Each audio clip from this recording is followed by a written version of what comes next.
On the 3rd of August 2015, a lifting rig of a section of the Queen Juliana Bridge in Alphen aan den Rijn capsized.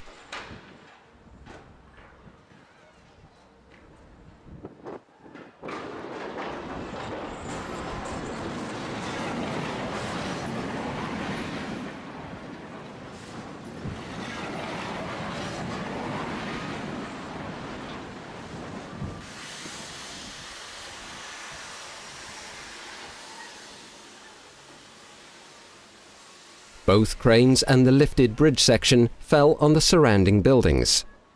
Many were completely destroyed.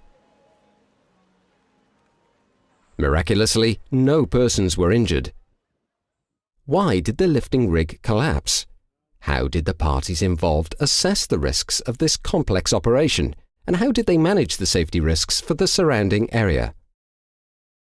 The Dutch Safety Board started an investigation into these questions. The municipality of Alphen aan den Rijn commissioned the renovation of the bridge to a consortium of a steel constructor and a construction company. The steel constructor hired a crane operator to lift the bridge section. The crane operator subsequently hired the barge operator.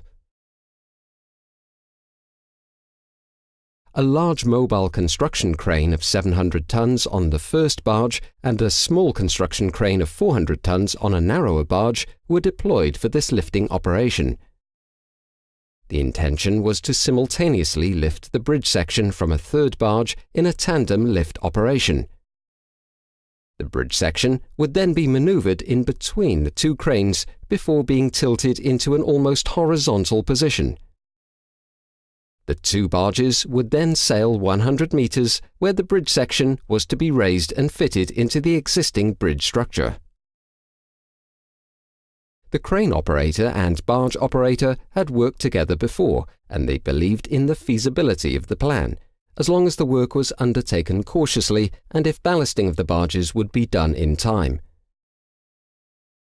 Floating objects, such as barges, can move freely in water. The amount of movement depends on the stability of the rig. The more stability, the less movement, and the sooner it returns to its starting position. Stability is determined by the width and depth of the barge and by the height of the center of gravity in the crane masts. The lifting rig as used on the 3rd of August, in particular the barge bearing the small construction crane, demonstrated insufficient stability and started to slope to such an extent that the mast of the crane failed, causing the crane itself to topple, thereby pulling the bridge section with it, which in turn also pulled over the large construction crane. The complexity of the lifting operation had been underestimated by the parties concerned. There was a lifting plan that failed on critical elements. The cranes were too high in relation to the width of the barges. In addition, several heavy objects were placed on deck, further reducing the stability.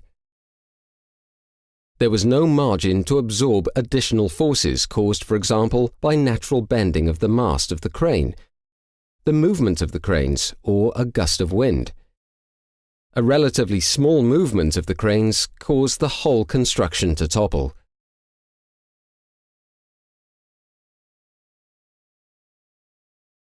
The Dutch Safety Board recalculated the initial stability and concludes that even if the lifting operation had been carried out faultlessly, the accident could not have been avoided. The lifting rig was situated in the densely populated centre of Alphen aan den Rijn.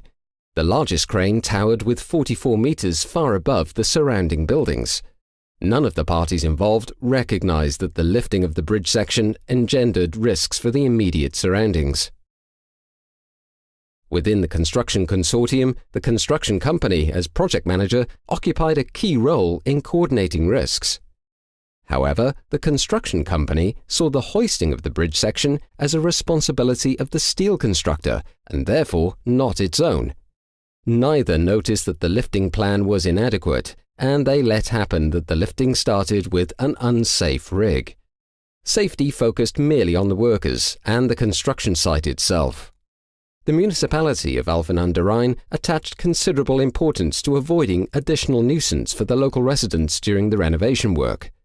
When issuing the license for the renovation, the municipality could have demanded a construction safety plan for the area describing safety measures, but failed to do so. As a result, the execution of the work, including the lifting work and the related safety risks for the surrounding area, remained unconsidered. The Dutch Safety Board concludes that various parties blindly trusted on one another's expertise and relied on the responsibility of the other parties in the chain. This pattern was reflected throughout the project organization, from barge operator through to municipal authority. The Dutch Safety Board has the following recommendations.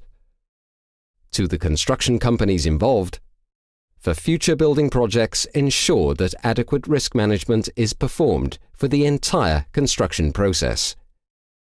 To the Minister for Housing and the central government sector, ensure that any building project is designated one party responsible for risk management. Enlist in the building decree when a construction safety plan is needed.